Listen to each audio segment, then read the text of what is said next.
ازيكم يا جماعه؟ عاملين ايه؟ وحشتوني جدا. ايه الاخبار؟ العالم كله مشغول بكاس العالم خلاص، وهيبتدي افتتاح كاس العالم بقى، ومنتخباتنا العربيه والافريقيه، وتحيا مصر، وحسام حسن وزيزو وامام وحسام. وهنشوف ايه اللي هيحصل بقى كده يعني. وبرضو عندنا الحوارات ما بتخلصش، من اول استاذ عمرو اديب اللي طلع يتكلم ان برضو الزمالك هيعمل ايه، الزمالك وهيجيب فلوس اللعيبه منين، والاهلي بسم الله ما شاء الله معاه فلوس قد كده في السياسه الممنهجه، وكأن الزمالك ده ضروره من ضروريات اثرياء الزمالك ومشاهير الزمالك، اللي هو يعني بيطلعوا بيحاربوا له بالباطل طول الوقت. يا عم يعني خلاص، نادي ما بينجحش اداريا خلاص يتحمل نتيجه اخطاء والبجاحه الاعلاميه بتاعتهم، اللي هي سبب الفشل الرياضي عبر السنين، وسبب الاحتقان الرياضي اللي هيؤدي الى كارثه قريبا. وهنشوف، وافكركم، اتمنى ما يحصلش بس هيحصل. بعد ما جاليليو طلع قال لك الزمالك ما بياكلش حق حد. لا عايز الله ولا حاشا الله ان حد يقول لك الزمالك بياكل حقوق الناس. كذاب اشر، كذاب اشر. قولا واحدا، الزمالك ما بياكلش حقوق حد، حد الزمالك متعذب. الزمالك ما بياكلش حق حد، هو بياكل حق كل الناس. الزمالك ما بياكلش حق حد، الزمالك بياكل حق كذا حد. الزمالك بياكل حد واثنين وثلاث واربع وخميس. هو ده الزمالك اللي احنا نعرفه. تاني يوم على طول الفيفا ايقاف القيد رقم 17. كل ما يفكوا قيد لاعب ولا اتنين تقوم الفيفا زربوا عطشهم فوق دماغهم، ايقاف القيد رقم 17 تاني بسبب عمر فرج اللي كانوا جايبينه بمليون. دلوقتي هيديله مليون و700 الف، لعب ماتشين جاب منهم جون، وقاعد مصيف بقاله سنتين. هي دي كل الفلوس اللي بيدفعها الزمالك. دي مش اخطاء اداريه، ده المستريح يا باشا. ده زي ما يكون حد عامل معاهم ديل، تعالى يا باشا خد لك يعني اعمل العقد بمليون، هتاخد 700، هتنصص معايا ال 700. انا مش شايفها غير كده، انا مش شايفها غير كده. كميه انا مش عارف والدوله بتطبطب عليهم، وكل ما يواجهوا اخطائهم بالنتائج كارثيه، سواء على مستوى الكوره او على مستوى اي حاجه، يرجعوا على طول يشغلوا نظريه المؤامره. يقول لك بص الجمهور هيولع في مصر. هيتأيدوا وتحملوا المسؤولية قدام الناس. أنا في الاتحاد دلوقتي. أيوه هيحصل كارثة. أنا بقول لك وحياة المصحف يا سيادة اللواء تحصل في كارثة. مصر جمهور الزمالك عمره ما هيعمل كده يا جماعه. جمهور الزمالك اجبن جمهور ممكن تشوفه في الدنيا. اللي ما يشجعش منتخب بلده ده جمهور جبان. هتقول لي مش كلهم، بس جزء كبير منهم. جزء كبير منهم جزء كبير منهم. انت ممكن تتصدم، انت ممكن تكون جيل قديم شويه، لكن صدقني جزء كبير من الزملكاويه زي ما انا ما بقول لك كده. جاليليو اللي امبارح في فضيحه، جايب الناقد الرياضي ايهاب شعبان ومحمد حامد عمالين يقطعوا ربع ساعه كامله. جاليليو يسخن في الضيف وينتقد وزاره الاوقاف، يقول لك اشمعنى دلوقتي؟ يعني ايه اشمعنى دلوقتي؟ اشمعنى دلوقتي وزاره القيف عايزه حقها في الارض؟ هي مش حقها. طب اشمعنى الفيفا بتوقف لك القيد دلوقتي؟ اشمعنى انت كل حاجه تقول اشمعنى دلوقتي؟ بعدين انت عندك مشاكل مع الاوقاف ومع الفيفا ومع الدوله ومع شركه الميه وشركه الكهرباء والضرايب. امال انت نادي كبير ازاي؟ امال انت ايه الالتزامات اللي انت بتدفعها؟ انت ما بتدفعش اي التزامات، لان انت على طول ماسك نغمه المظلوميه ونغمه التهديد المبطن للدوله. هزت الدوله بان الزملكاويه هيولعوا في البلد لو الزمالك ما خدش حته من التورته عشان نفرحه شويه. اديله الدراع يا حبيبي يلعب وانت ما بتلعبش، هو يكسب الماتش على البلاي ستيشن. لكن اعتقد ان الدوله بدات تفطن للحوار اللي شبه ده، اللي هم ناصبين على الارض بتاعت 6 اكتوبر، اللي عملوها مشروع استثماري، والنيابه طلعت بيان ولحد دلوقتي ما نعرفش ايه اللي حصل. هياخدوا الارض ازاي؟ ويطلع ممدوح عباس يقول لك الزمالك هيلعب في افريقيا السنه الجايه. ازاي؟ هيجيب الفلوس منين؟ هيجيب ال7 مليون دولار منين؟ الزمالك لو ما دفعش ال7 مليون دولار دول او 5 مليون دولار منهم قبل ميعاد اول ماتش في دوري ابطال افريقيا، الاهلي اللي هيلعب. ولو ما دفعهمش بعد الميعاد ده ما يبتدي، الفرقه اللي هيلعبها الزمالك هي اللي هتتاهل. فلا الاهلي ولا الزمالك هيلعب. هتقول لي يا اهلي انت عايز تلعب بدون جداره؟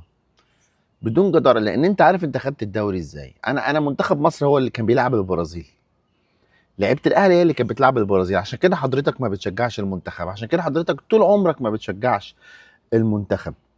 وقعدوا يقول لك وفر لي اللي بتوفره للاهلي، هو محمد حامد ده وايهاب شعبان. وقعدوا قالوا بقى كلام يا جماعه تقطيع في الدوله مبطن. تاني يوم في الاعاده قطعوا الجزء ده، وقطعوا الجزء ده من على اليوتيوب لان هم عارفين ان هم عملوا كارثه. عملوا كارثه. طب جاليليو ده ما بيتعاقبش؟ ليه ما بيتعاقبوش؟ ولا هم محبوبين شبه خالد الغندور اللي على القناه النقله والراعيه المنتخب مصر عمال يقطع ويقول ان محمد صلاح لياقته اضعف من عبد الله السعيد، عبد الله السعيد لياقته اضعف اقوى من محمد صلاح. خالد الغندور اللي لما اتقال له قبل كده الخطيب اسطوره قال لك لا لا لا لا لا، مفيش اسطوره فوق محمد صلاح. فدلوقتي الخطيب اللي خد احسن لاعب في افريقيا سنه 83 ما ينفع، يعني مش اسطوره، بس عبد الله السعيد اقوى ولياقته البدنيه اعلى من صلاح. لا تخرج قبل ان تقول سبحان الله. حتى المنتخب بيقطعوا فيه في القناه الراعيه للمنتخب اللي اتعمل اعلان، اللي هو الاعلان بتاع الفراعنه ده، اللي هو حسام حسن دخل المعبد وشاب اللعيبه على هيئه فراعنه على الجدران، حطوا كل اللعيبه الا زيزو وكانهم بيتمنوا الشر لزيزو. يبقى منتخب ايه؟ ما هم انا قلت ده من زمان يا جماعه، لما هم هيسيطروا على كل حاجه الحاجه بعد طعمها مسخ. فطول ما الاعلام الزملكاوي مسيطر مش هتنجح، ولو نجحت مش هتفرح. وده اللي احنا عشناه اخر 5 سنين. عشان كده الجيل الذهبي بتاعنا ما خدش حقه. الجيل الذهبي اللي كان اكرم توفيق متصور مع عمرو السولية وحسين الشحات وعلي معلول وكاتب اخوات مش صحاب. ايوه ده الجيل اللي خد لك كل البطولات، مش الجيل التاني اللي انت جبته. ومش غلطه الجيل التاني، هو غلطه ان انت ما وفرتلوش نفس الاجواء. وللاسف انت بتحاول تحل المشكله بشكل خاطئ، بتقول ان انت هتخفض العقود والاهلي عايز يخفض العقود. ما تقولوا يا جماعه ان الاهلي عنده مشكله ماليه، قولوا ان الاهلي عنده مشكله ماليه لان الاهلي بيصرف كتير على العاب الصالات عشان الفشخره، عشان يتقال ان انا خدت كل البطولات. انا اسف يا كابتن بيبو ويا استاذ ياسين انك حضرتك خدت 23 بطوله لا يساوي شيء بالنسبه لجمهور مصر. جمهور الاهلي بيشجع كره القدم، الجمهور المصري بيشجع كره القدم. كره اليد وكره السله والهوكي والايس بولز والحاجات دي في الدول اللي عندها رفاهيه ان انت ممكن تختار رياضه واثنين وثلاثه، الدول اللي بيعلموهم موسيقى في المدارس. احنا بنحب اللعبه الشعبيه بتاعت الغلابه، احنا شبه الجمهور البرازيلي. كرة القدم اللي ما بيتمش الاهتمام بيها، وكانت برضو ملاحظة أنا خدتها لما كنا في ماتش البرازيل اللي احنا حضرناه، واتفرجوا على الفلوج تاني يا جماعة هيعجبكم جدا. المشجعين البرازيليين كانوا كتير أكتر مننا طبعا، أجسامهم شبهنا يعني شبهي وشبه أحمد وتامر وصحابي اللي معايا، بس لعيبتهم مش شبه لعيبتنا.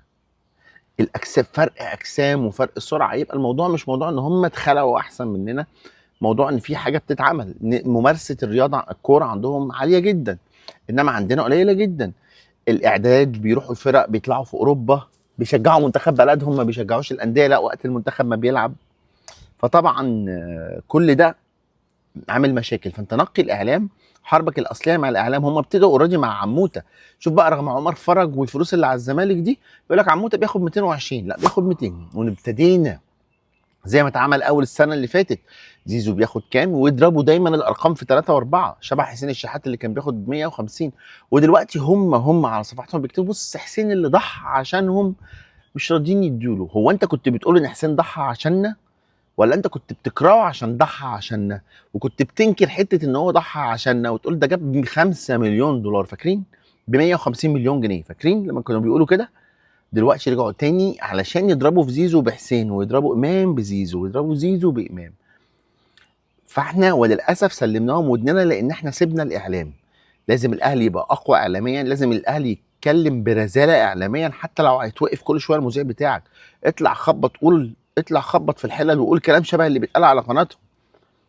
انا عارف ان الاهلي بيخاف لا يتوقف له المراكب السايره في المشاريع وفي الاستاد، لكن يا جماعه ما هو انت في المقابل هتخسر شعبيتك. على الاقل ما فيش حد هيشجع الزمالك، لكن ما حدش هيتفرج على كوره مصريه ومش هيتفرج على الاهلي بالاحوال اللي بتحصل دي. زي انت بتطلع ناشئين، طلعت كام ناشئ احترف في اوروبا مؤخرا، اخرهم حمزه عبد الكريم اللي خلاص برشلونه رسميا عايز يفعل عقده. فقوم ايه بقى كابتن خالد الغندور مسح التويتات، كل البوستات اللي كتبها تقليل من حمزه عبد الكريم، يقول لك دي مش برشلونه البلد، دي برشلونه العزبه، دي برشلونه دي اكاديميه مش نادي برشلونه. بعد ما شاف صوره مع رافينا وهو بيغير الهدوم وبيسلم عليه، بعد ما هانز فليك يتكلم على الولد، بعد ما الولد بان على ارض الملعب انه عنده جسمان وعنده سرعه وعنده قوه، وانا شفت ده بعيني في الملعب. سبحان بسم الله ما شاء الله. يعني انت لو هتقارنه والله يا جماعه ما بتكلم بمصطفى محمد، هو احسن من مصطفى محمد على مستوى اللياقه البدنيه والطول والسرعه. هتقولي ما بيجيبش اهداف لسه، طب هو مصطفى محمد كان بيجيب اهداف؟ ده ما جابش الا 4 اهداف في 6 7 سنين مع المنتخب. فانت بتتكلم في ايه؟ نصهم او 3/4 في ماتشات وديه. فمعلش يعني. فطبعا كابتن خالد الغندور اللي اتحفنا بصلاح وعبد الله السعيد وقرفنا بالتقليل من حمزه عبد الكريم، ومن ورا ده جمهور الزمالك. يا جدع يا اخي كنا بنشجع ميدو يا جدع. بالذات دمروا عيل صغير، بس هو مش هيتدمر، لان هو لو كان صغير بعقليته ما كانتش هتوديه لبرشلونه. وحاجتين اخرانيتين بس يا جماعه، اتقال ان عموته عايز احمد فتحي، وهو الحقيقه سيد عبد الحفيظ اللي عايز احمد فتحي يبقى في الجهاز. انا كنت مع ده جدا، انا من الناس اللي بتحب احمد فتحي، وانا مش مع الناس ان انا طالما اهلاوي وبحب الاهلي وبلعب في الاهلي ان انا لازم امشي بشروط الاهلي. يعني لما الاهلي يقول لي انا مش عايزك تمشيني، انما انا عايز امن مستقبلي، احمد فتحي كان عايز يامن مستقبله، ده مش عيب يا جماعه، وده مش ضد مبادئ الاهلي. ايه اللي عيبه؟ هتقول لي ما رمضان صبحي بقى، نرجع رمضان صبحي ونرجع عبد الله السعيد. ما تخلطوش الاوراق، ما تعملوش شبه الزملكاويه اللي بيتزوكوا بامام عاشور ويقول لك طب ما ده شتمك. ما تخلطوش الاوراق. رمضان صبحي مشكلته كانت مختلفه، الاهلي كان عمل مع رمضان صبحي البدع ووفر له لبن العصفور. عايز يحترف يحترف، عايز ياخد اقوى عقد ياخد اقوى عقد. انا حضرك تبقى كابتن الفريق، وفي الاخر هو زي ما انتم شايفين. عبد الله السعيد برضه مختلف، لانه راح كلم الزمالك في وقت كان رئيس الزمالك بيشتم الاهلي ورموزه كل يوم، واتفق معاهم من غير ما يقول للاهلي عايز تروح الزمالك روح. واكبر دليل على كلامي ان زكريا ناصف ومحمد شوقي وهم اشتغلوا مع اداره كابتن محمود الخطيب، الاثنين راحوا بعد ما خلصوا كوره لعبوا في الزمالك. بعد ما سابوا الاهلي لعبوا في الزمالك. هو ايه مشكله حسام وابراهيم لما راحوا الزمالك؟ ان هم بعد كده غلطوا في صالح سليم وراحوا قدام جمهور الاهلي ورفعوا الجزمه والحوار ده. هي دي مشكلتهم، مش مشكلتهم ان هم راحوا الزمالك. يا حبيبي حبيبي، لما الاهلي خلاص بيفنش معاك من حقك تروح اي حته. وبالتالي ما ينطبق على احمد فتحي لا ينطبق على رمضان صبحي وعبد الله السعيد. واكيد يعني سيد عبد الحفيظ الاهلاوي جدا مش هيجيب واحد ما يستحقش انه يبقى في الاهلي، لكن خلاص اداره الاهلي قالت، والجان جمال جبر قالت ان هو مش هيجي. دي حاجه. الحاجه الثانيه، مرتب عموته يا جماعه، الراجل الاهلي ما اعلنش اصلا اسم المدرب، ومن قبل ما يجي بيتحارب. دي حاجه. هو بالتالي ياخد اللي ياخده، ان شاء الله ياخد مليار جنيه، انا مالي، انا ليه ان الاهلي يلعب كوره؟ الناس دي بتجيب اعلانات وبيخش لها مليارات. ويقول لك بدا بقى شبه ما حصل مع موسيماني، بعض الناس بقى يقول لك طب، واهلاويه يقول لك طب طالما احنا جبنا عموته ما كنا جبنا مدرب مصري وخلاص، ما هو مش احسن من حسام البدري؟ هو حسام البدري وصل نهائي دوري ابطال اسيا. حسام البدري مع المنتخب اصلا ما لعبش بطوله افريقيا، طلع مشوه وهو بيلعب التصفيات. فاهمين؟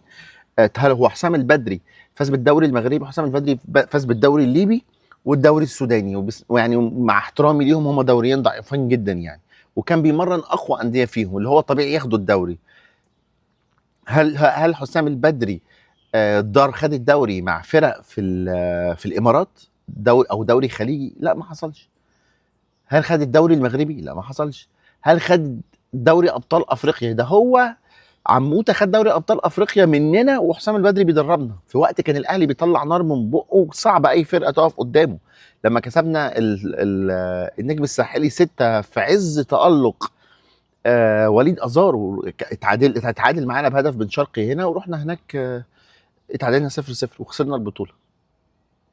فطبعا لا، طبعا لا، عموته احسن. انت لو مدرب اجنبي عينيه خضراء وشعره اصفر كنت وجي لك السي في بتاع عموته ده، كنت هتقول اجيب عموته، او اجيب المدرب الاجنبي اللي هو نفس السي في بتاعه بتاع عموته. الحلقه خلصت، لكن الحواديت ما بتخلصش، الحواديت ما بتخلصش، وماتشات كاس العالم شغاله. ويوم الاحد ان شاء الله ماتش المغرب، هتبتدي بقى الماتشات يا جماعه. هتسهروا، اسهروا، صلوا الفجر كده وادعوا لنا وادعوا لاخواتنا في فلسطين وادعوا لمصر ربنا يحفظها. لو عجبك الفيديو اعمل لايك، اعملوا لايك يا جماعه وسيبوا كومنتات عشان الفيديو يترشح لكل الناس. خلاص؟ وغز الجرس بدل ما اغز الجرس، انا اللي هغز الجرس المره دي. سلام.